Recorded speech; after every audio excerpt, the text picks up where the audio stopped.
Join us as we celebrate a film that was positioned as the Star Wars of the 80s, based on a can't-miss toy line and featuring a tour de force performance by Frank Langella. We're talking about the flawed masterpiece, Masters of the Universe. Stay with us. Get ready for the 3324 podcast, where lifelong friends Dean Legiro and Eric Kuber share their love of all things music and movies. Dean has directed short films and is a music trivia buff. And Eric, trained in audio engineering, brings his extensive knowledge of music and film to the conversation as they discuss, debate, and celebrate their favorite albums, films, and much more. Welcome, friends, to the 3324 podcast. We've got not a full room, but this is a nicely packed room. Mm-hmm. We do. Welcome, Albanians on both sides. Welcome. We got the professor, Nick Leshi, on board with us tonight. Welcome, Glad sir. to be here. Thank and you. Roland Uruci, filmmaker extraordinaire. Yes, writer, host director. of the Ready Speaker podcast. You can it's a video podcast. You can check that out on YouTube. We'll drop a link in the show notes. Go check it out. He puts out a lot of great content. Like I said the last time he was on the show, it's the highbrow stuff, the stuff that we don't touch that highbrow stuff. Wow. I've got a lot of brow. Hey, so do I.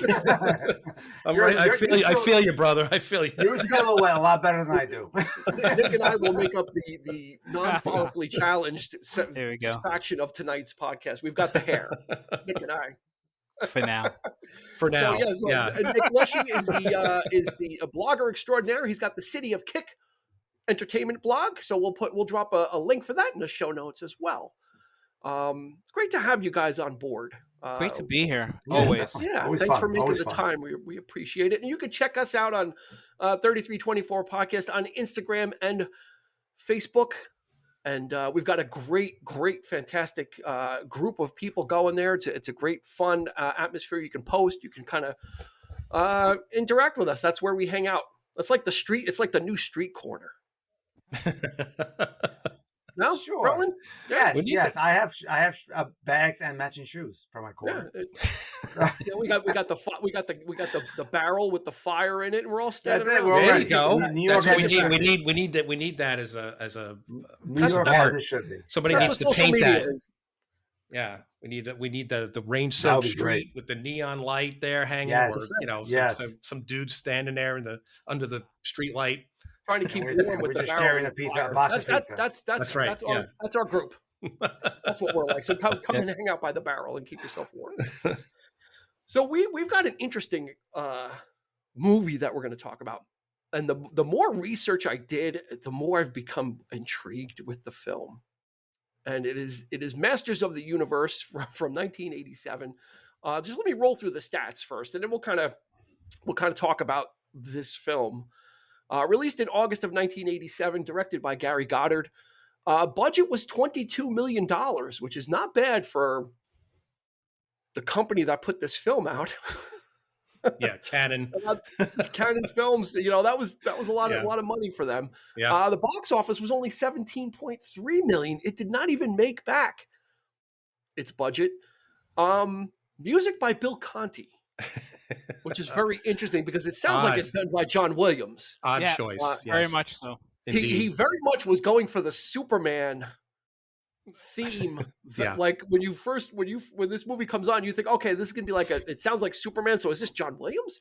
Even the opening credits are very Superman the movie. Yeah, come on, it is Superman. The opening bars. I mean, it's completely it's got that. It totally has the DNA of a lot of films in it, and they starting with the credits. Well, Bill Conti, I think he's used to working cheap. I think he worked so cheap that he only wrote the music. He didn't even conduct any of the orchestras. Yeah, that's how cheap Bill Conti worked on this. But otherwise, I liked it though. I liked the soundtrack. I thought it was fitting. It worked really well. Yeah, definitely fitting. Yeah, it's got that that epic or attempted epic sound. Of the those the Indiana Jones score. It's got that big fanfare type thing. It starts off trying to kind of get you in the mood. I think the opening title score kind of tries to set the tone for it. Like, oh, this is you're in that ballpark of Superman, Star Wars, Raiders. Even Star Trek, original Star Trek series. Yes. Yeah, it's got a little bit of it's got some Star Trek DNA. Absolutely, Yeah, definitely, definitely that feel of that. When you're going to steal, you steal from the best. And this guy, Yes. they robbed everybody. They robbed Peter Paul. They just grabbed it, tumbled across the floor, and that was it. We'll take some bars from this. We'll take some bars from that. No doubt. Bars from this. So no doubt about that.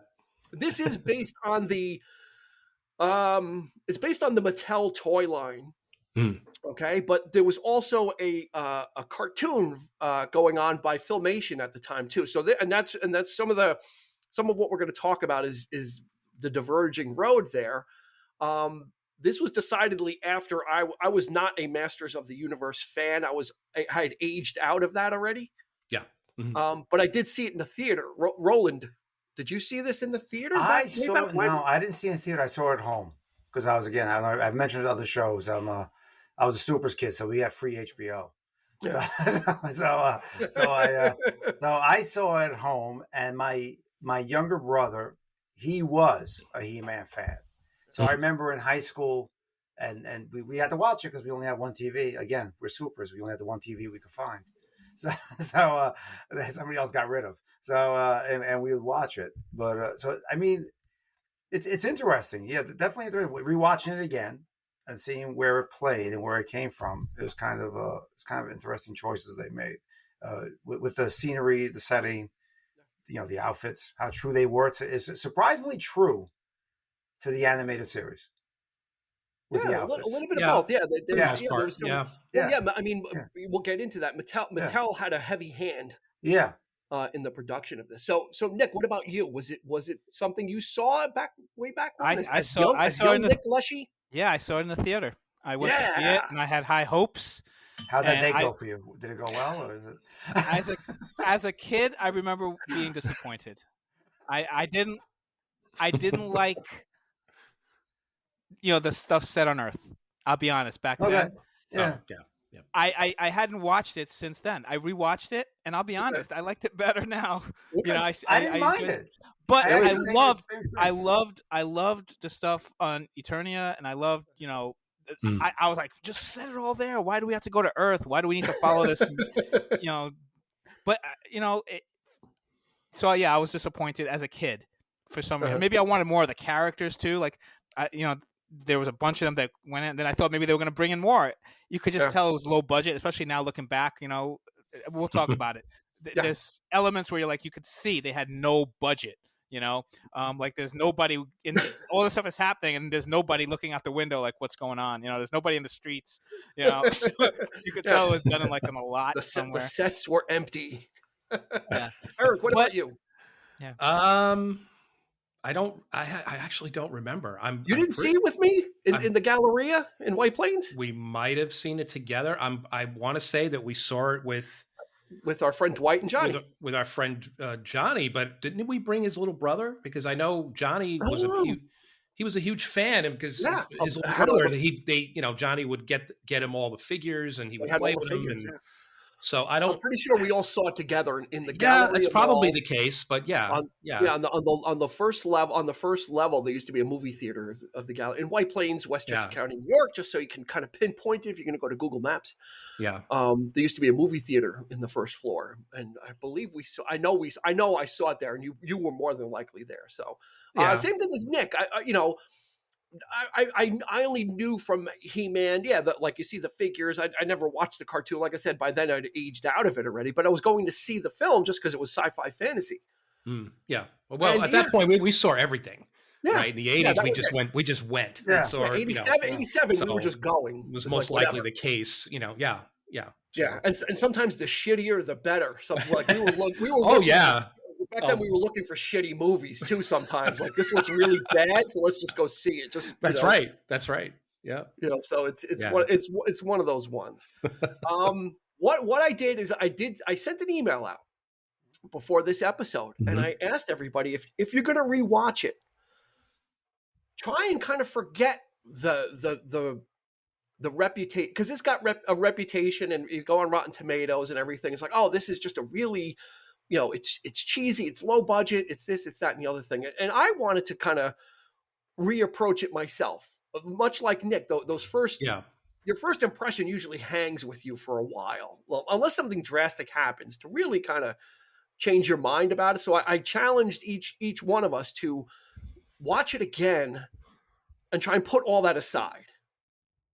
Roland, did that change anything? It did, actually. I mean, it's a few things. Some things, I didn't appreciate. Some things I really appreciated. Like Nick said, some of the effects and locations, you can see there are budget constraints. But Frank Langella as Skeletor did an amazing friggin' job. And I don't know if it's because he covered his face, he was allowed to really be what he wanted to be with it. Mm-hmm. And maybe that played something into it. He didn't have to be Frank Langella. He just had to be this character. But he did an amazing job. And Dolph Lundgren, I still can't get over how handsome the motherfucker is. I mean, I'm like, you son of a bitch. Yeah. Why are you genetically so perfect? Yeah. it was only his second film. Yeah. Yeah. And Frank Langella took the role because his kid was a big He-Man fan. Okay. And he took it seriously. Now that makes the difference, because we've seen a share of campy or really cheesy films where the villain is chewing up the scenery. Frank Langella is doing something different. He's taking the material seriously, right? And I think that's what's also been rediscovered about this film is Frank Langella's performance, because in some of the stuff I was looking at, the director actually said, we put this film on the back of Frank Langella because we knew he was the actor. Dolph Lundgren, this was only his second film. He wasn't a great actor. Mm-hmm. So they really tried to position the film from Skeletor. Frank Langella plays Skeletor, by the way. I think we need to go through hang on, let's go through this, because we're talking about a film that people might be like, what? Let's just run down the and it's a great cast. He-Man and the Masters of the Universe. This is based on the toy line from Mattel. You've got Dolph Lundgren as He-Man. That's his name. Frank Langella as Skeletor. Courtney Cox, only her second film, but really this is her debut as Julie. The fantastic in the Murray Hamilton Hall of Fame, James Tolkien as Detective Lubick. Christina Pickles as Sorceress. Meg Foster, another great 80s actress, as Evelyn. Chelsea Field as Tila. John Cipher as Man-at-Arms, Billy Barty as Gwildor, and then we'll stop it at Robert Duncan McNeil as Kevin Harris from Voyager. Voyager. Yeah. In this film, he's kind of like a Michael J. Fox, Andrew McCarthy hybrid. Yeah, he's bringing like the Michael J. Fox kind of thing, but then he's kind of like Andrew McCarthy-ish as well. Remember the kid from Caddyshack? Yeah, he reminded me of him and that sort of energy. That kind of like 80s guy that was just kind definitely. Of somewhat generic, but he kind of had some. Yeah, wanted to go to community college, maybe have a band. That's pretty he's much in a band. Vibe. He's just kind of banging around and not really doing much. Yeah. So you've got He-Man. So you've got Dolph Lundgren, fresh off of Rocky IV, where Nick, if he had a page of dialogue in that film, it might have been a lot. Yeah, and I think that was my biggest disappointment. Like, he didn't really have much to work with, right? He didn't have a lot to work with, and they were even going to dub over his vocals, but they were like, "Oh, he memorized the lines," which I'm like, it wasn't a lot of lines to memorize. How could But so yeah, that was. Canon Films famously was, the director was like, this guy Dolph Lundgren is just a mess. He can't. They went into ADR 5 times. Because Canon Films, the producer distributor, said, you're not dubbing him. Like, figure this out. And Gary Goddard, the director, he goes, I found somebody that's perfect. He did it and it was perfect. And Canon Films like, no, go back, get this figured out. And it took like 5 times till they finally got something decent out of Dolph Lundgren. So he's, Dolph Lundgren is the weakest point of the film, Eric. Is that agreed upon? I do agree. And the worst part, he's just the weakest part. Yeah. Yeah. I agree. And you've speaking of Langella, you feel like the entire budget went to that set of his throne room, where all the great costumes. Edith Head, by the way, who was uncredited, famous costume designer. I didn't know this, but she did most of the costumes for this film, which blows my mind, because she's famous for elegant, extravagant, old classic movies and, that kind of thing. But she wasn't, I don't know whether or not she was embarrassed or didn't put her name on this thing. I have no idea. But anyway, yeah, it's funny to me though, like everybody is really, nobody really looks like the toys. Okay. Everybody has a very specific look in the toys. You have all these characters, and He-Man he's like the only one that resembles the figure. Yeah. He's the only one that looks like a barbarian. Everybody else is like dressed in clothes, like even Teela and Man-at-Arms. She's supposed to be scantily clad. She's got a full body suit, a whole, armor, all this stuff. And like He-Man is just He-Man with a cape, which was, it was kind of odd. It was kind of odd. I kind of feel for the kids, I think, a little bit, because they were expecting probably the toys. They wanted more of those characters, and there's just, just a few, but then then they had all these other characters that we've never seen before, so, but we'll get to that, but yeah. Well, the plan, the plan is, Mattel, He-Man was riding high. So Mattel was like, we want to strike while the iron's hot. They put the feelers out for who wanted to make a movie, and they had some bites, but Canon Films kind of put the deal they made with Mattel is, we'll go 50-50 on the budget, but you put up your half first. Yeah. So they said to Mattel, like, okay, we'll go halfsies, but we need your half first. And as a result, Mattel was like, well, we want this, He-Man is, like Erica saying, He-Man is a kid's thing, so nobody can die. No characters can get killed off. Mm-hmm. Yeah, no characters can get killed off. No smoking, no drinking, no bad things. Basically hamstringing what was supposed to be positioned as this sci-fi movie, but with Mattel saying, listen, you want our money, we're going to have some say in this. So you kind of you're trying to serve two masters, as it were, of the toy company that owns the IP, and they're putting up the money, so now they have a say, versus the director who was trying to make this. And that's why he said it, the director Gary Goddard said all the army, the minion guys are all dressed in black. They look like black stormtroopers. He goes, those are robots, because that was the only way we could get Dolph Lundgren to shoot them and kill them if they were robots. They weren't, so they weren't. He's like, they weren't stormtrooper ripoffs. We had to make them quote unquote robots. So we could kill them. Kind of like the Transformers cartoon, where again, or the G.I. Joe cartoon, where nobody dies in the cartoon, right? Like that, everybody's like just jumping out of a plane. You see the plane explode, but there's always a parachute. Yeah, and they all live. That was the thing, because kids, would be traumatized by that. But yeah, that makes sense. But don't they, those blacks, they kind of look like they kind of remind me of the robots in Black Hole, right? Reminiscent. Remember the Black Hole, the Disney film? They kind of look like that as well. So it was kind of odd. Well, the artist Mobius did concept work on this too. So they had They had a lot of heavy hitters. Yeah. On this film, it's just, and that's the thing about the film, I think, is that the budget betrayed them. Like, the ideas were there, and when I revisited the story, Nick, tell me if you think about it. Like, it doesn't take place on Eternia, okay, but the story actually isn't. It's kind of two stories. You've got the Earthbound characters with the parents are gone, and kind of they get thrown into it, and then you've got the obsession of Skeletor. On a rewatch, if you kind of take it from that, I'm like, it's not really that bad of a story. I think they got betrayed by their budget. The budget is definitely a problem, but story-wise, I think the big flaw is He-Man is just underserved. And I think part of it is Mattel saying you can't really flesh him out by making him human and having flaws, right? But if you're going to set him up as, the yin to the yang. I agree with you, Nick. I agree with you. Yeah.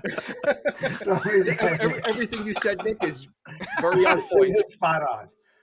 We're not sure what it was, but hopefully Nick is having. I get it to one word. Thank you. It's very Nick is having some technical difficulties. Hopefully that makes it into the show. What he's. I hope so. Thank you. But I agree with you, Dean. I think the budget. I think it should have been probably 50 to 100% more. if it was 24, should have probably been around 50, 50 million budget. Probably expanding even the time, even though it's an hour and 47 minutes, I think, with credits and everything. I think there was more story there that we sort of like missed out on. That's what probably gives it that flat feel of, essentially a preface of like what's happening. Oh, that's why they go to Earth. They probably should have been more of the background, why they hate something. In my mind, Skeletor and He-Man dated at one time, and it was the worst breakup ever. Yeah. It was, I mean, that was what you were. I mean, that's what everybody wanted was He-Man versus Skeletor, and you didn't really get that. Yeah. You got them on opposite sides of the screen, but there's good moments in it, though. There are really good moments in it. I think the movie kind of probably could have, had they had like kids in it. I think that would have served. Yeah. Well, but think about it. It's like, I mean, I think they're trying to, bringing these characters to Earth was obviously a thing for kids oh my God, He-Man's coming to Earth, like kind of thing. So that's really, really cool. So they're battling on Earth. So that's awesome. But yeah, the absence of like any children or any, in this thing, and it just these that two might have worked. characters. I actually agree with you that it probably, because when it go into movie, characters give you an expectation. So once you see a couple, especially in the 80s, where anybody who was the Courtney Cox and the guy Duncan's age, they probably would have been in some sort of frat house at some point, because that's just what everybody expected. Yeah. Well, that's younger I kids. think those two characters kind of split the difference between kids. True. And adults. Yeah, but like they lean more towards college than. Yeah, they're graduating. But the movie for me kind of took on like, what is it supposed to be now? Right. Is it a sci-fi thing? Is it are we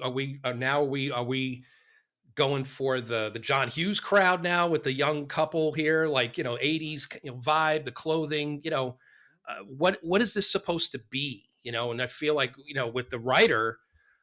Who also wrote Dark Crystal, he added those those extra fantasy elements to it. So it was kind of like we're going above and beyond even the toy line now, because we're creating brand new characters. Gwildor, I never heard of him before. Like he's a brand new character. He was the replacement for Orko. I think. Orko money for Orko was in the TV show, but he wasn't a character, so they kind of. And there's no way they could have pulled him off live action. No, those lo-fi effects. The effects were pretty rough. The effects were pretty rough. They were 1960s effects to me. I mean, that's the only thing that sort of pulled me out of it.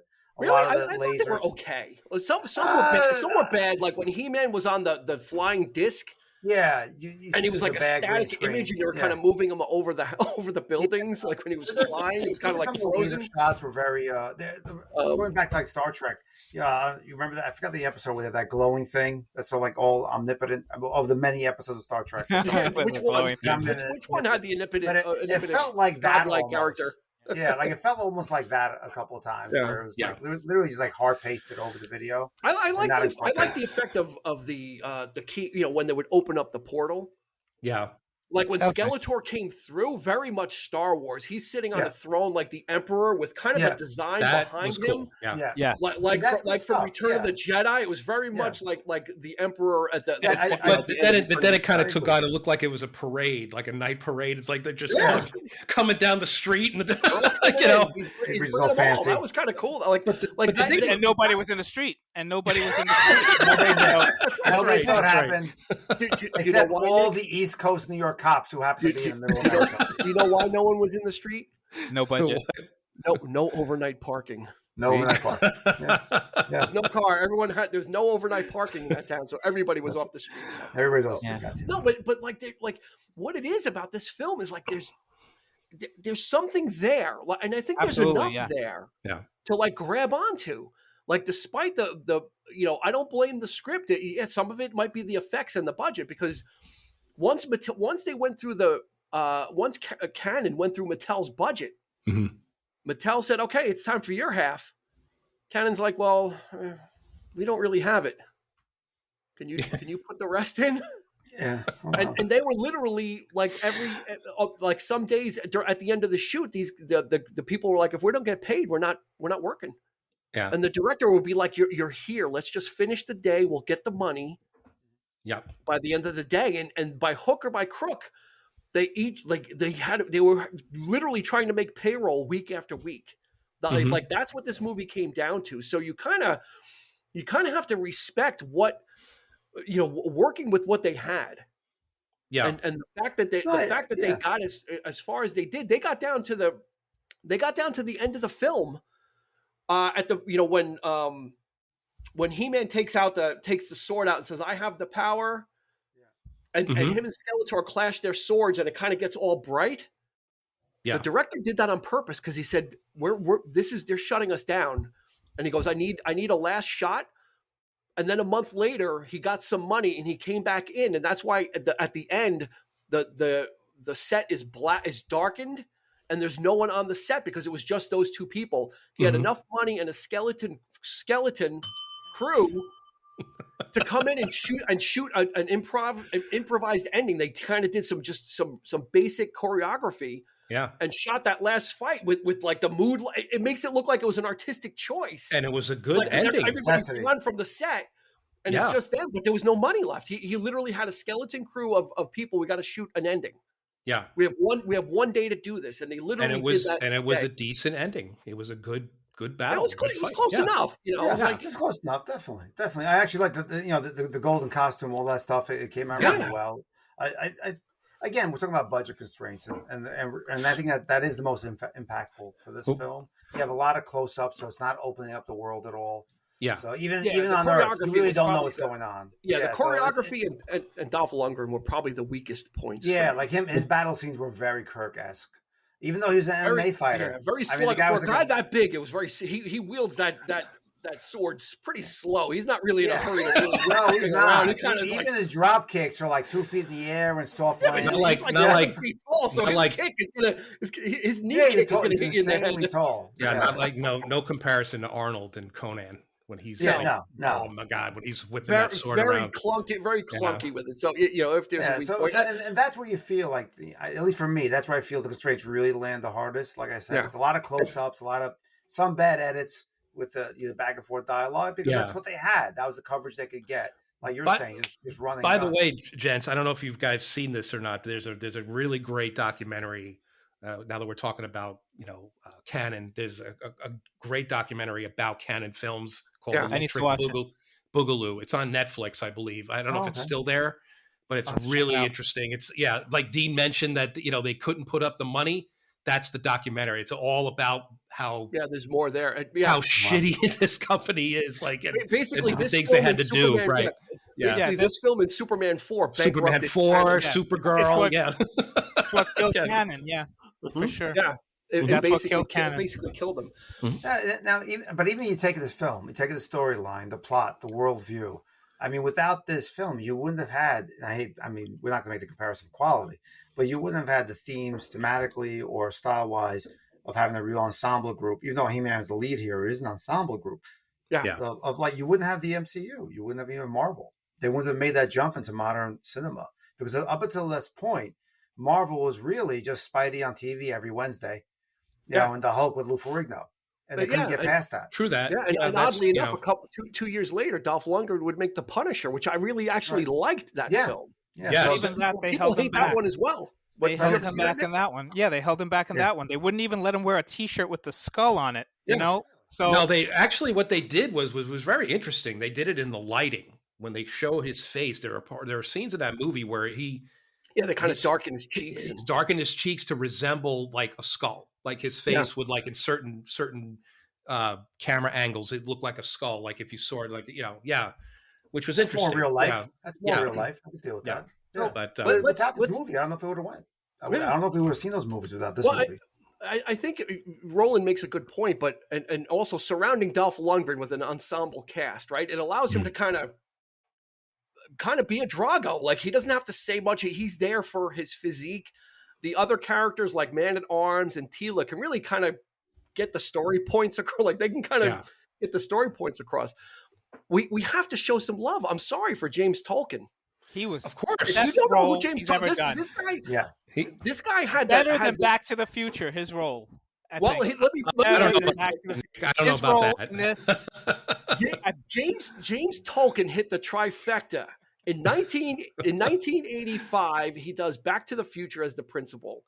1986, he does Top Gun. Top Gun as In 1987, he does Masters of the Universe, and he is playing the same fucking character in each one of them. Why wasn't he in Copland? He's playing Was he cousins busy for of each one Copland? of those characters. Each one is a cousin.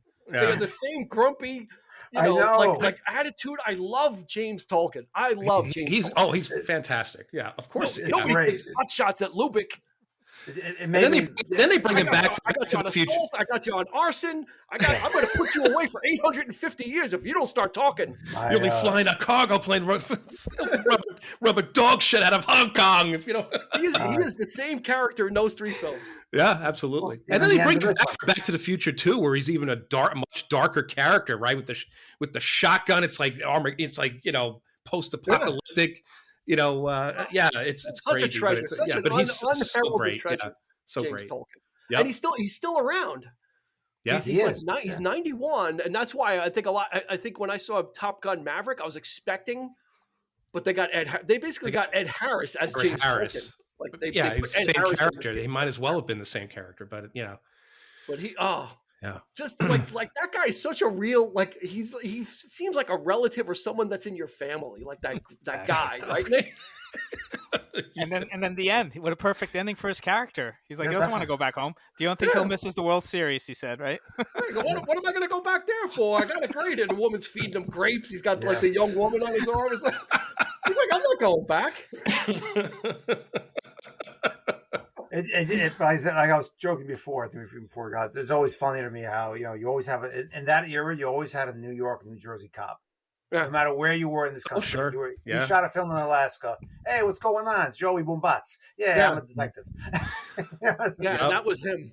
Yeah, and he has that great line when everything is, they're shooting up and everything, and I'm like, where are all the cops? Where's all the backup? And then he has that line. He's like, I think I should call backup. At one point. That's right. That always bothers you, Nick. That there's never an extra cop around when you need one. That's Nick's pet peeve in film. Where's backup when you need it? He had it. They didn't believe him. They're like, oh, come on, Lubick. All right, come on, Lubick. They went, hold it. Now say it, Lubick. Now say it. Nick's waiting. Nick's waiting. So when you've got an ensemble cast like that, and even James Cypher as Man at Arms, I really was kind of paying attention to him because again, everybody took this seriously. Absolutely, and that is the difference between high camp. Like when you're doing camp for camp, you're there to chew up the scenery. Right. Everybody took this seriously, and I think that's what lends I think that's what gives the movie its heart. Is that everybody was invested in it. They were invested. It was being positioned as the Star Wars of the 80s. So it's like, let's bring our A games because this could be something. It just turns out that the studio was just a bunch of bums. But that's why like Roland said, we can't say enough about Langella. Right? No, it's amazing. The lines he had too. He delivered them well. He is. Tell me, E-Man, is the loneliness of good equal to the loneliness of evil? Yeah, and he's great stuff. I mean, great lines. I'm like, it's Shakespeare. Like he's like thespian. He's like full on theater, which is what the things that I love most about Star Trek. Actors of his ilk. Like he was on DS9. He played a Bajoran minister on DS9. He was Dracula.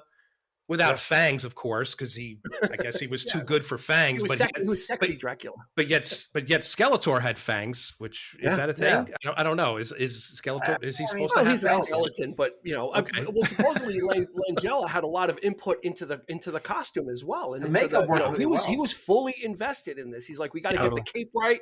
He goes, I need a different. They went through a bunch of capes. He goes, it needs to fall the right way. I mean, he was really. It not showed showing with up him. For the paycheck. It showed. And then even his makeup was really, really spot on he his could face. do a lot so with many his close-ups. Mm-hmm. Yeah, you could tell it's the mask when it gets super close, but it was still good. It gave him enough. It holds up, even though you can tell it's the mask. It was effective in the wide shots, especially when they come through the portal, like we mentioned. Yeah. You see, like it looks like a skull there, and it's menacing, and it's like. And he did a lot of work with his eyes, a lot of glancing around. Yeah. His relationship with Evil Lynn, the great Meg Foster. Yeah. Mm-hmm. They wanted to do stuff with her eyes. I think the director's like, look at her eyes. You don't need to do anything. What you want to do? Eyes. Right. Yeah. Those eyes are piercing, man. Oh, no way. So that relationship that they have together kind of she kind of worships him, and he's just kind of, but all he cares about is like just like dominating. She goes like, we'll have Grayskull or something like that. And he's like, no, I will. Mine. Yeah. Right, yeah. You know, it's mine. Yeah, no, it's mine. Not yours, mine. Yeah. Like, No, just a great tyrant. But he knew how to play fantasy. Like you look at all the best, Star Trek, Star Wars, Peter Cushing. They all bring reality to it and passion. And the ones that are terrible, it's either they do it because they're embarrassed. Like I think of Jeremy Irons in Dungeons and Dragons, or over the top. Like Tommy Lee Jones as Two-Face and the Joel Schumacher. Those are paycheck. Those are paychecks. Yeah. Oh my God. Yeah. I'm sorry. Actually, Tommy Lee Jones did Two-Face for his kids as well, though. But he was over the top. Like, yeah, you got to do felt this. like he had to be like another Jack Nicholson or compete with Jim Carrey. There were no levels. You could see, with Frank Langella, it was like he brought his A game, but he was also able to bring it back. Like it was a performance. Like he took it seriously, just like he was doing Shakespeare. I think you brought it up. That's a great analogy. It's like if you treat it like that, it's like it's kid stuff, but you bring it and make it realistic, and that's what comes through. I mean, his lines are brilliant. Anytime you watch, we're all, I guess we're all, it's easy to say we're all Star Trek fans. So it's always cool to go back and watch, interviews with these actors and how hard it must have been to look at the script and say, I got to say this stuff, like Harrison Ford in Star Wars, like you could type this shit, but you can't say it, that kind of thing. And you got to give these guys credit, man. It's yes, it's work. It's a job. They take the work seriously. They're getting, they have to put food on the table, so they got to bring their A game. And this is a movie that shows that. I think, it does. Not just Langella, but other, some of the other factors as well. Chelsea Field I thought was great in it. Yeah, my big problem with Chelsea Field, Attila, the way she points her gun. She kind of holds it like this when she's aiming at somebody. It's like that's not how you hold like a laser. Like, well, she's supposed to be holding like what you warrior, think somebody holds a gun. I was like, they could have built up on that, but I think like we were saying, we're all pointing it out. Like Frank Langella was sort of like the anchor for it all, so everything sort of revolved around him to make it as good for him. And then you take like a film like Flash Gordon, which came out like I think 7 years before this. Yeah, and this is very reminiscent of that style too. Same bringing that cartoon. Sort of, working through, fish out of water. It was reversed. And you had Max von Sydow took the role of Ming seriously as well. That's what makes that. Like I said, what you Timothy Dalton, as Prince Baron. He, and of course the guy that Peter Weingart played Clytus. I mean, they all, these guys are theater actors. They're, I mean, in some instances, you can polish a turd. I mean, like if you got people, honestly, like if you're committed to it, and that's why I wanted us to relook at this film, with fresh eyes and kind of like, everybody pokes holes in it, but I think there's, and like I said in the beginning, I think it's a flawed masterpiece. It was undone by forces that were out of their control. Mm-hmm. The actors gave what needed to be given. I think. Yeah.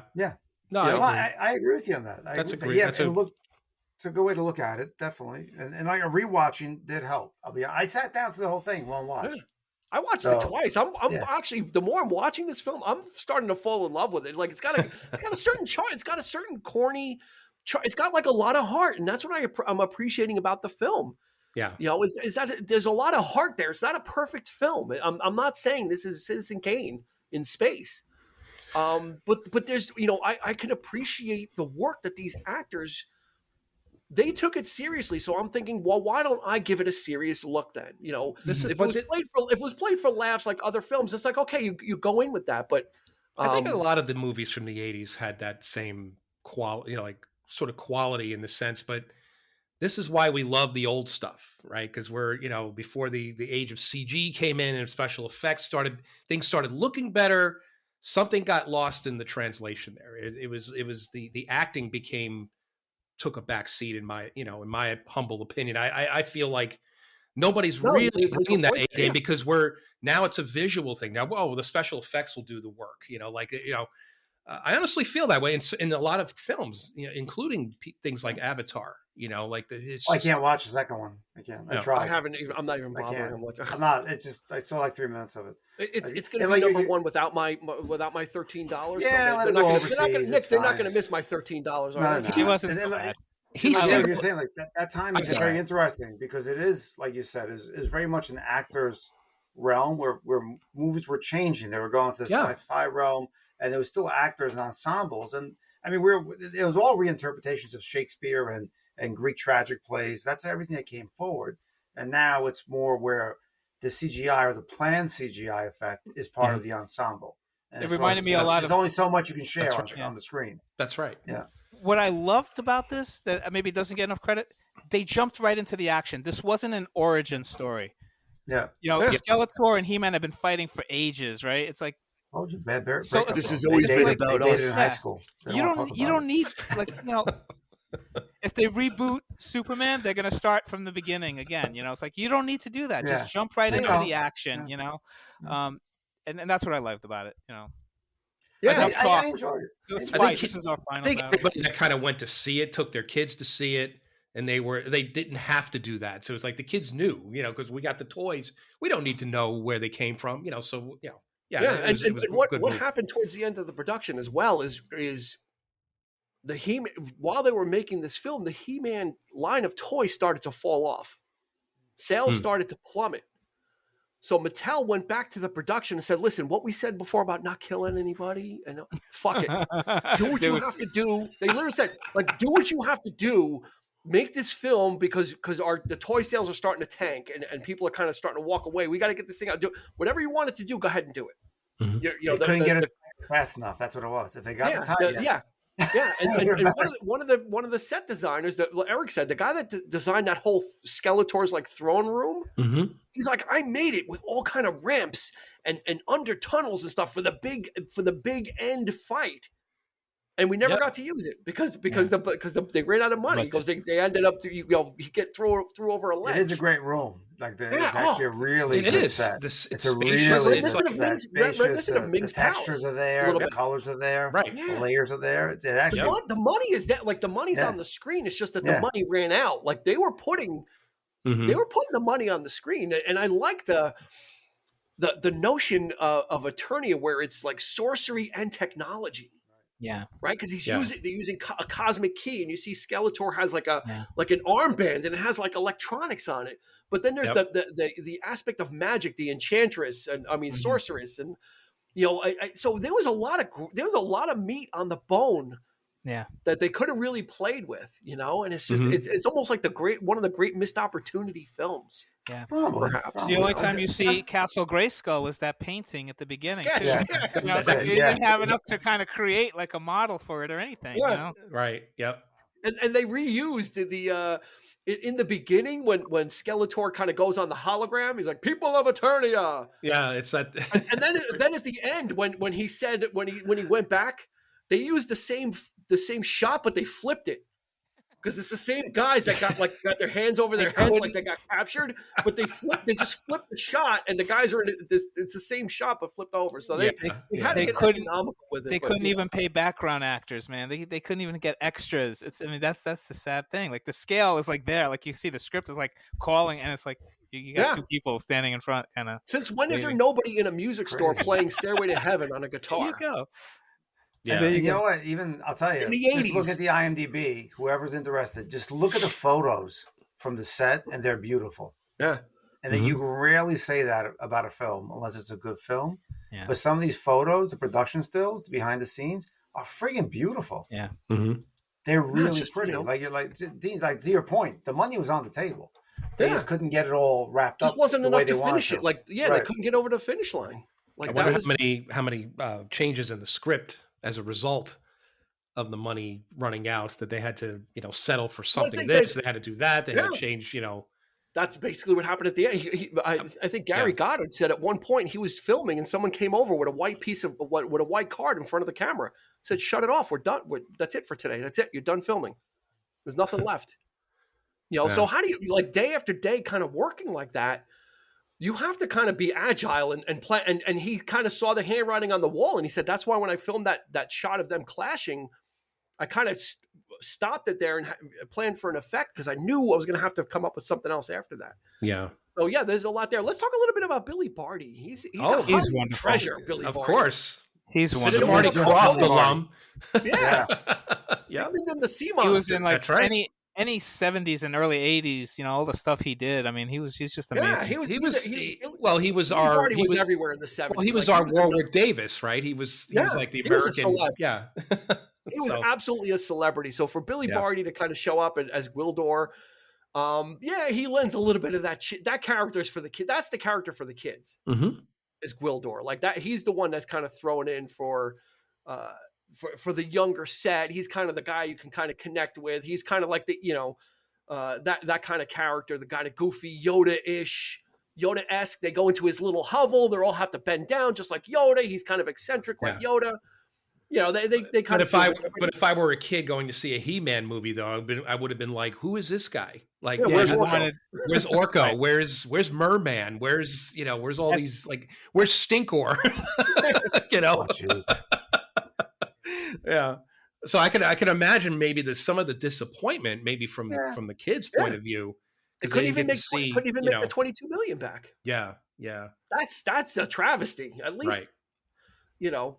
They were actually planned. They planned for. I mean, this was a planned trilogy. The second one was going to be called Masters of the Universe Cyborg, and they were going to go back. Dolph Lundgren said, "I'm done with this. I'm not doing it." They were going to recast Van Damme. Yeah.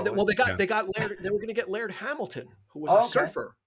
Very well. He's not Dolph Lundgren height. He's not Dolph Lundgren size, but he is well built because he's a surfer. They got some of the sets were built. Costumes were built. The plug got pulled. The director ran. He took everything he could from the set, and they made a Van Damme movie a couple of years later called Cyborg, using the sets and using Which wasn't costumes from the I was joking. Look at that. I was joking. Wasn't a bad movie. Yeah, they did. The film Cyborg from Van Damme came out a couple of years later, and that's where everything went. Wow. All the unused He-Man 2 costumes that they had started and the sets they had started on, because they were going back to Earth. Mm-hmm.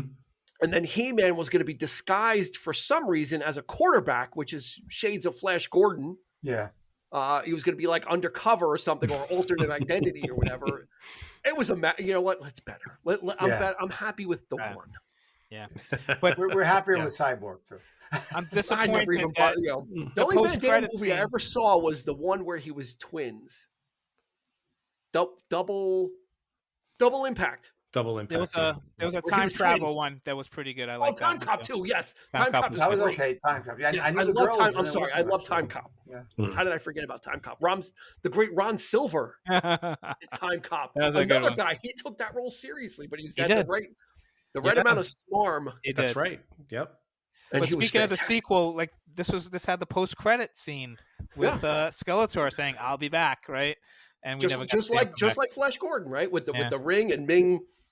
At the end of Flash Gordon, the ring is kind of wavering and humming, and it gets picked up again. Mm-hmm. I think Langella would have been down for it. He would have done this. He did a great job. I can't say that enough. Just watching it with him. His lines was great. I wrote a bunch of lines down that he. Yeah, what do you got? When the sorcerer says He-Man is still alive, I can feel it. He's like, really? How sensitive you are. Can you feel this? And I'm like, just disaster, you know?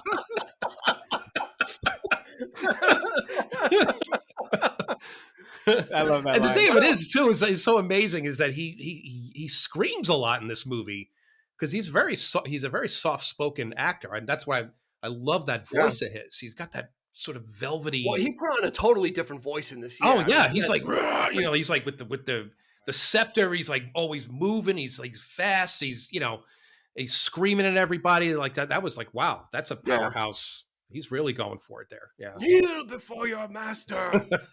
Yeah. It's great. I do think it was because he could just cover himself and just escape into this role. Yeah. And he really did. At least from my perspective, I was like, this guy really. It's interesting you say that, Roland, because I'm watching a new podcast on YouTube with the two dudes from Enterprise, Connor Trenier, who played Trip, and Malcolm, the English guy who was the security. And they've had several cast members from all the different shows They just did one with Andy Robinson, who played Garrick. And he said that because he's a Cardassian. So under the makeup, it's a release. It's an escape. Because once you're under that makeup, you could do whatever the fuck you want. I mean, you could just, and he literally kind of said that. So he's like, with that makeup on, the possibilities are endless.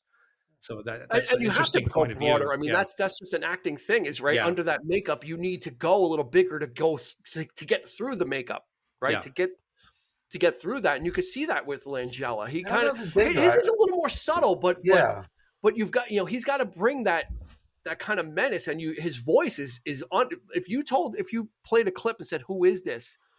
and you played a clip of just Frank Langella speaking in a regular film, you wouldn't recognize him. No, you would not. I think that's the point. It's not so much that you have to break through the makeup, that you're allowed to not be scared about only being you. Because when you're a famous actor, they hire you for you. I mean, Stallone, if he didn't slur, if he got his slur corrected, no one would cast him again. Because he doesn't sound like Stallone, even though it is Stallone. They would never cast him again. Frank Langella had this, especially in the 80s. He had, 70s and 80s. This guy was a big-time actor, did a lot of good stuff with a lot of depth, some camp here and there, but the guy knew how to deliver every time, but he was always delivering as Frank. And here, no one would have made that connection. And like you're saying, Eric, kids went to go see, people with their kids to see it. They don't know who Frank Langella is. They just know his Skeletor. And he decided to give him the best Skeletor he could. Yeah, that's right. And that's absolutely and I think right. that's what my feeling with what he did. He brought the best character he could with what he had.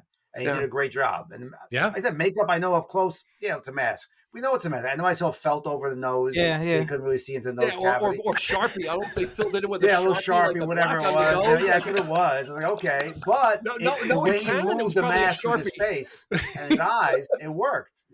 So that's I actually thought that, Red Skull in the first Cap movie reminded me of that. Very much. I made the same connection.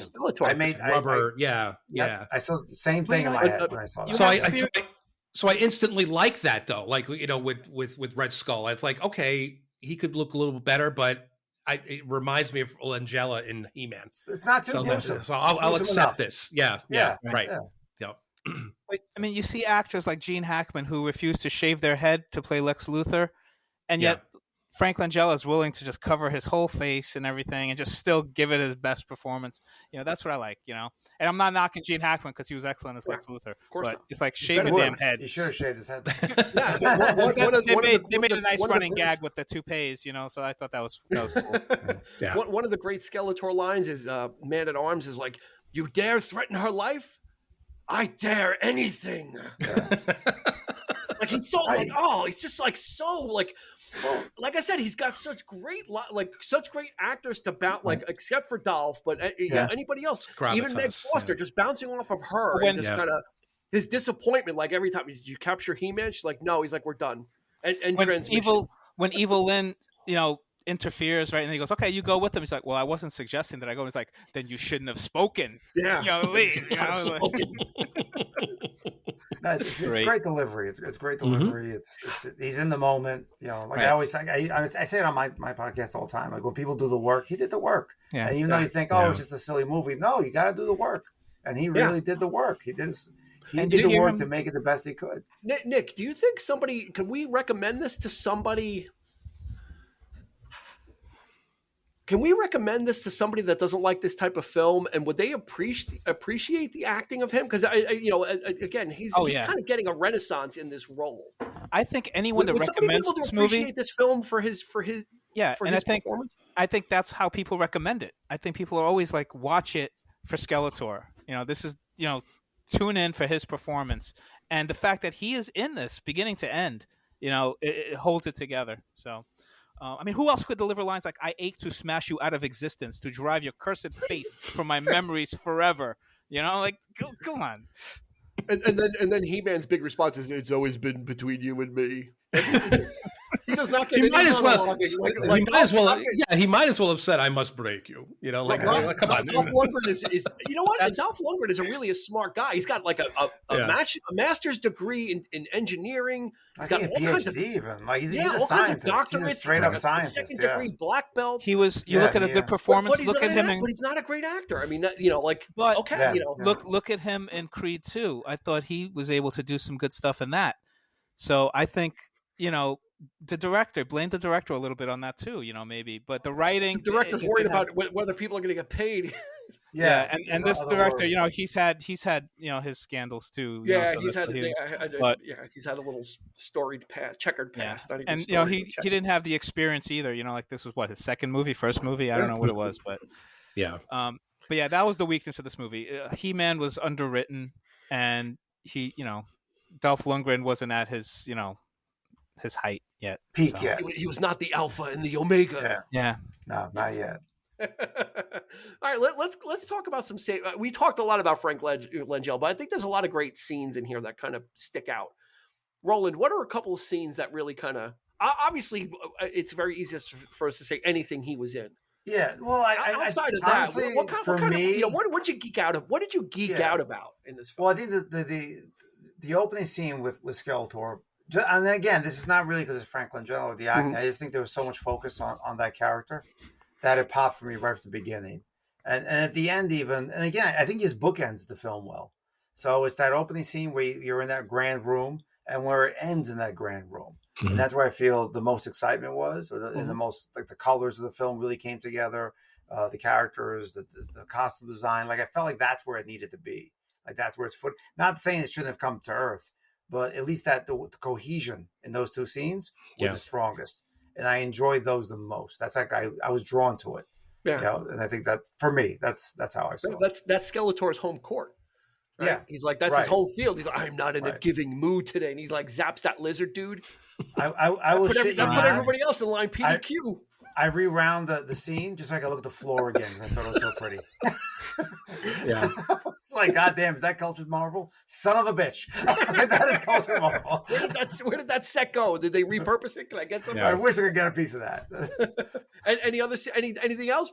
Anything else? Kind of. That was really it for me. The Courtney Cox stuff, I honestly, like I said, for me, it was very 80s, 90s sort of a vibe. Mm-hmm. I didn't really, it didn't really mean that much to me. And there was some emptiness there. Yeah. For Courtney Cox, she screen tested a few times and she showed up heavily made up, a lot of makeup. Right. Yeah. And the director was like, I don't want to, no, she's not right. And the casting agent's like, just let her come back one more time. And the casting agent called her and said, take it all off. Yeah, because we're looking for kind of like the all American. Well, she's got a great natural look. She did. She kind of took all the makeup off and came and they're like, that's Julie. That's what we're looking for, right? Is the girl we saw? Because at that point she was known as the girl from the Springsteen video. That's what she was known as. Yeah, did she do Misfits of Science yet at that point, or? Say again? There was that TV show, Misfits of Science, that she did. She had only done two movies. This was her second movie, and her first one was like a minor role. So this was like her breakthrough. Yeah. So, I mean, Eric, what do you got? You got some scenes? I agree with Roland. I mean, it doesn't take much to create an alien environment, So when you see like a vast desert with a big star, like a night sky of like right above the desert. I'm in that. I'm sold. You know what I mean? Give me 4 moons. I'm ready. There you go. Some matte crappy matte painting in the background. Planet coming right up. I grew up with that shit, man. That's the stuff that I was used to seeing, even in Star Wars. Like you could tell they're matte paintings, but that's Star Wars. We dare not, say that that's bad. But this, like the Wizard of Oz too. Like I think Dean, we talked about that with the yellow brick road, the mountains in the background. What's going on back there? I want to know. It's a painting. It's but I like that. I love backgrounds. So those kinds of things always stood out for me in these kinds of movies. And then of course whatever is in the foreground. If you could got somebody in a great looking costume, superimposed in front of that, It works. Good enough. It works. Yeah. Funny you James say Cameron that. did It absolutely works. He was super. He was using that superimposed. There you go. Yeah. The end scene with the truck at the end of T2 when they were in the factory. It was still, there was still that. The practical effects were still practical effects. That was it. There was no such thing as anything else. Nick, what do you got? Yeah. Okay, Eric, what do you got? No, I'm sorry. Go ahead, Nick. You can finish. Go ahead. No, I like the background between, like I said, he jumped right into the story. So he didn't kill He-Man, because he was like, I don't want to turn him into a martyr. Yeah. I know that he's got, but then when he starts getting drunk on the power, then he's like, I'm going to kill your friends, and he's like, but you promised not to. He's like, I lied. Like at first he was like, I'm not going to do it. But now he's like, but you could see it's the drunkenness of the power that he was like, okay, nobody can match me now. That's it. I love that scene. Very much a Batman and Joker relationship. Very much. Like they're never going to kill each other. Like they can't. They need each other to survive. But they just He-Man's mother is named Martha. Yeah. So I think. What did you say? Who's Martha? Oh my God! Eric, I want to say, as cheesy and campy as this is, they justify everything. There's rationale for it, yeah. And maybe that's Langella putting that, because I know he improvised a lot of stuff too. So maybe that's him putting some, okay, you got to explain why this is what it is, but there's justification for what these characters do. Yeah, I can't kill him. I can't. Yeah, killing him would make it worse for me. Yeah, until he has the making power. Him a slave would be just a prescription. Roland. Yeah. Well, I was going to say, Eric, you brought up Wizard of Oz. As I was watching this, I felt like tints of Wizard of Oz. Like this is Oz after Dorothy left, and the wizard. They had no wizard, and then He-Man and Skeletor showed up, and they followed up for the Wizard of Oz. Like when they bring the henchmen out, I was like, are they going to be flying monkeys? Oh my God, they're going to be flying monkeys. There were guys on flying sewer covers. I definitely felt a little bit like that. I definitely felt that with Flash Gordon. To me, that was like a sci-fi Wizard of Oz for me. Yeah. The colors. Yeah, I think this feels like that too a little bit. He came back home and they brought the evil wizard back, and just the evil witch back, and it didn't work out so well. He even had a good witch and a good sorceress, an evil magic.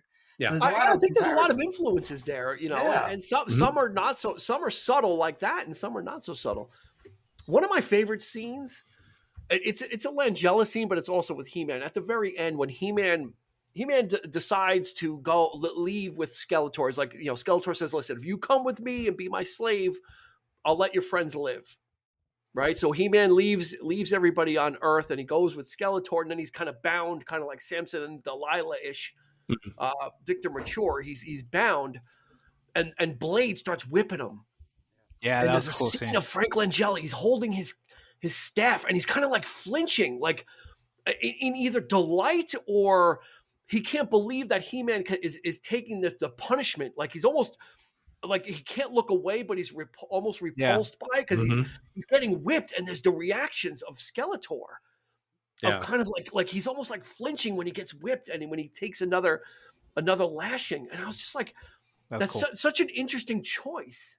It is. The villain would be laughing and because you don't need to do that. Yeah, he was you're absolutely right. Yeah. Like relishing in it, but then also flinching about it. Well, I think he had a rapport with him, and maybe that's not what he wanted it to be. Very interesting scene. I don't know why that his reaction to it.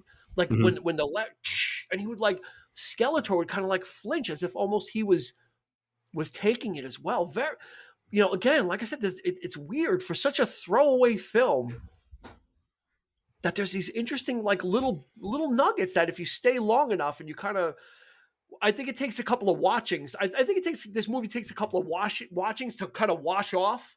Yeah. Wash off the campiness and kind of get through that, and kind of it's there. And it's a part of it, obviously, especially at the end when they open up the cosmic key and the half of the Cadillac is there and the brick wall. No other time did any piece of Earth come with them, but when they needed cover and they needed a place to hide, Cadillac and the wall were there just enough, to perfect cover. But you know what? You take the leap. You with this movie, you take the leap. Well, that's the thing. It's like this is why we love this shit. It's like because we, something like that. That's why we're geeks, because us fans, we notice things like that this is the kind of shit that people ask the actors at conventions. Why did you make that choice? Like Frank Langella said, like, why did you do that? Like, he'd be like, what are you talking about? Like, he probably wouldn't have remembered, or he would have said like, oh, it was just and if you really goaded him into the answer, he probably would have said, "Oh, you know what?" And he would go into this big elaborate, or just make something up too, right? I think we as movie watchers ascribe so much more, right, to the performances because we connect. And like Nick said, and Roland, like, they're kind of showing up for a job. They're there to do a job, and they're not. They do this one, and then Frank Langella moves on to the next film, and then he's got to think about that character, right? Yeah. And all this stuff kind of washes away. But then people 35 years later are saying, hey, Frank, when you were Skeletor, what? He's not going to remember, right? But he might. He's going to remember the broad strokes. He said it's one of his favorites, and he enjoyed. Yeah. You can just tell he brought he probably was motivated thinking about something, and it would be curious to see what he was, or that might have been a shot that he did for something else, and when they edited it, they just like, that looked cool, let's put it in here, That could be. That could be. Dolph Lundgren didn't like this performance at all. I don't think he liked. This is his least liked film, and this is one of Langella's favorites. I don't blame him. Best hair products. But I think you could see why. I mean, Dolph was kind of still. He was a journeyman actor. He wasn't an actor. He was hired for looks and brawn. I mean, both films. His debut was in View to a Kill, where he was like a KGB guy. He was there just to be tall and to be Russian, right? He's hired for Rocky IV to be tall and be Russian, and not say anything, pretty much. And his accent or his lack of acting experience worked for him because he needed to be a wooden character, and he literally was. This was his first quote unquote acting role. Right, this was his first really he's the lead. Everything else he's an imposing figure, but this was his lead film. And I mean, again, like I said, okay, he's not a great actor, but there's nothing wrong with that. He's developed, and as long as you're getting better, but he just stayed on the action path and never really did a Copland, Nick. Right, I know. But he needed a better material. He was perfect for the role. I thought. I think I wouldn't have cast anybody else. Like I said, you surround somebody with the right team, and you're going to be fine. I said, everybody else carried the exposition for him. Yeah. And if they want to do a Nordic Coplander, we could do that with probably. What's that? Dolph. We could do a Nordic Coplander or something like that, and we do a nice Nordic Copland with Dolph. I think we could do it. So Dean, like Insomnia meets Copland. You pointed out that the supporting cast made it, did this for Dolph. Could we say the same for Tamora Morrison in the Book of Boba Fett? Where everybody's doing the work for him. No, they did him no favor. It was not a. I don't think he had the Tamora Morrison is more of an experienced actor, and he's a good actor. He was in that film once for Warriors. I mean, he can act. I don't blame him for that one either. He wasn't just. What? He wasn't given good material. With Masters of the Universe, Dolph's inexperience. I'm not gonna say he's a bad actor. His inexperience was a liability, right? Mm-hmm. So by surrounding him with John Cipher and all these other actors that can kind of again carry that weight for him, and He-Man just has to react to a lot of stuff and kind of some basic lines. You got it done. You got, he like I said, he really worked.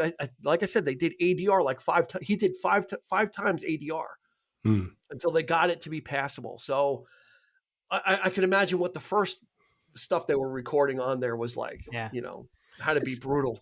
And just seeing him smile for the first time, like, I don't know, like I was so used to him as Drago, right? So Like own faced, and now he's like, hey, Hey. But no background, like no character building. Like that's that really bothers you. It does. Does it bother you that there's no one no one lives in that town except for the main characters? Not one person. You got 6 people at the coffee shop, and that's it. That was it. 6 people at the coffee shop. Nobody in the gym. Like the only band member that shows up for the sound check was him.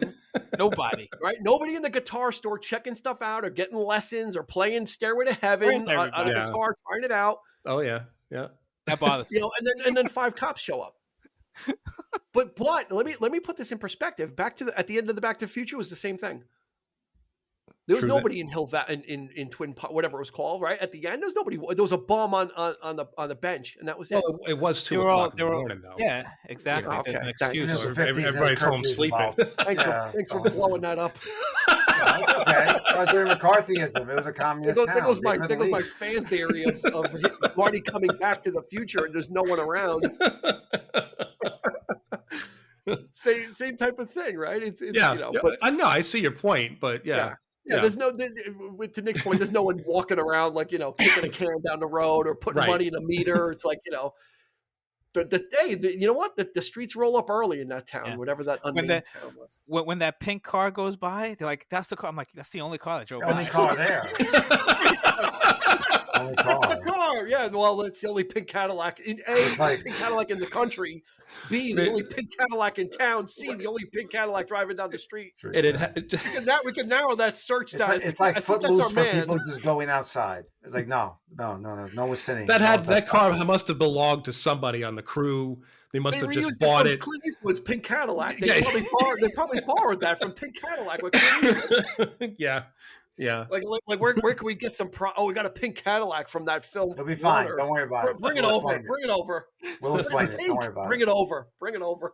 And I'll tell you, and the music store owner, that guy was like he had probably the saddest role for me. I was like, man, you have no energy. He was in My Three Sons. He was Chip Douglas, or he's Chip Douglas' brother. Yeah. Nice. He was the littlest brother on My Three Sons. Yeah, okay, Ernie. Yeah, Ernie. He was Ernie on My Three Sons. Livingston. Nice. Wow. It was a good cast, beginning to end. Good cast. Yeah. Although I wish I had a nickel for every time that Robert Duncan McNeil said, "This is for real, Lubick." He kept saying every time, "This is for real." Yeah. Lubick, this is for real. I like how he could just start playing the key like it's like some Japanese. Yeah, he's the musician, right? Yeah. I didn't know we had a keymaster here. What about the infamous it tasted good? It tasted good. It's like, you know what? It's one of the earliest advocates of vegetarianism. Yeah. Teal is like, what is this on these white sticks? Yeah, that's bones. And her father Duncan's like, "It's a bone." And she's like, "Oh, you eat like." A little social commentary in there, like vegetarians in Eternia, like they don't eat meat. So Battle Cat was safe. I guess they didn't kill Battle Cat and eat him. Well, they're not using him for leather, so we know that. It's very few clothes. His silky hide was on Skeletor. Oh boy, I think we've advocated. I think people should check this out. Unfortunately, you know what? I went to watch it today again. Yeah. And it's gone from Prime for some reason. I watched it on Prime last week, and it's gone again. It's on the YouTube. It's you free can watch on it YouTube. on YouTube. Yeah, but it's like every 3 minutes is a on commercial. YouTube. Yeah. There is no reason not to watch this. And you can't even rent it. It's for free on YouTube. Yeah, so watch it, but you can't rent it. It's not there to rent anymore. Check this out. It's you know what? Oh, it's cartoon. It's action figures. Yes, it is. But you know what? Put all that aside. It's fun. Like we did. We kind of put our biases or our preconceived notions from when we saw it. We put it aside. Mm-hmm. And this is a film that I think deserves that kind of,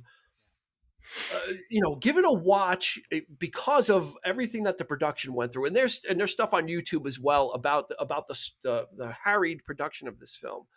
And I think it deserves. I think it's an underdog in that respect. That it tried its hardest, and it wasn't the fault of the people on the screen. I think you had Ben Burt working on this as well from Star Wars.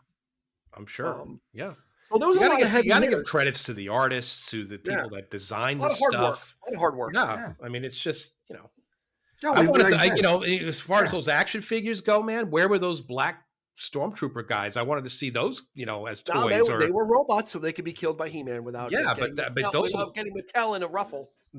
Those look cool, man. Mattel was going to lose their shit if somebody got killed or somebody smoked a cigarette or God forbid. So but it's just fun. This is just fun. I mean, it is fun to revisit films like this. It's all in fun, and as the cheesier the better. In my book, I'm glad it's getting some respect now. Yeah. To close out, it is getting. People are looking at this and saying yes. There are a lot of great comments. It is not cinema verite, right? No. This is not Godard. Okay, we're not promoting this as such. No, but if you look at like the responses on YouTube, like they're all positive. Oh, this is basically the same stuff we are. Yeah. It's a masterpiece. I remember this back in the day. It's nostalgic. It's, it's a lot of people out there feel the same way. And I think this does benefit from a little revisionist history. I think some films need a second look. Mm-hmm. Some you could throw in the dustbin. It's like, okay, it's trash. It was trash then, it's trash now. Oddly enough, Masters of the Universe, I never thought I'd say that, but it really grows. It's like moss on my back. It's like growing. It's really growing on me. I'm really kind of this creep show. Yeah, I don't know what it is, but there's something about it, like the underdog. This film was like an underdog, really dragged and didn't make any money, and everybody laughs at it, and you can laugh at it. But there's some gold in them there hills. Absolutely. So, I think that's going to do it for this episode of the 3324 podcast. I think we've advocated for Masters of the Universe. Don't buy the figures, just watch the film. Yeah. So, Roland Uruci, thank you so much. Ready Speaker is his podcast. Thank you, sir. It is a video podcast, so if you want to see more of his beautiful facial features and lack of hair follicles, that's available on YouTube. So go ahead and subscribe to him. He's available. We'll drop like I said in the beginning, we'll drop a link in the show notes. The Professor, Nick Leshi. Thank you. Thank you as always. City of Kick blog. There'll be a link there as well. So if you want to watch the video, you look at Roland. You want to read, you go check out Nick. There you go. Either way, you're going to get some great information. I thank you both for joining us for this. Thanks for having us. You guys seem to show up for the episodes. It's all the interesting. It's a trend. It was Highlander and it was Star Trek 2, and now it's this one. And I love doing these kind of episodes with you guys. Yeah, I really do. Always fun to be on. Always fun. I really love to kind of pull some of these, kind of nuggets out that people don't really kind of like will kind of glance over, and really kind of putting a little bit of a polish on them and presenting them to everybody. So thank you, Roland, and thank you, Nick and Eric, as usual. Yep, wearing his yes drama shirt. Nice. Yeah, I went 80s, so it was in spirit of the I don't have a Masters of the Universe T-shirt, so unfortunately. But you got a Trevor Horn T-shirt for some reason. That's right. Yeah. So you can find us on 3324 Podcast at Instagram and on Facebook. We've got a YouTube channel, so you'll be able to see all of us in Technicolor glory very soon. We'll post this as well. And that's going to do it. So for Roland, for Nick, and for Eric, this is Dean asking you most decidedly to please be kind and rewind this masterpiece of a film. You've been listening to the 3324 podcast with Dean Legiro and Eric Kuber. You can find us on your favorite podcast provider, so please like, subscribe, and rate to become a part of the 3324 family. Your feedback is important, so make sure to follow us on Instagram and Facebook at 3324 podcast and on Twitter at 3324p to join the conversation.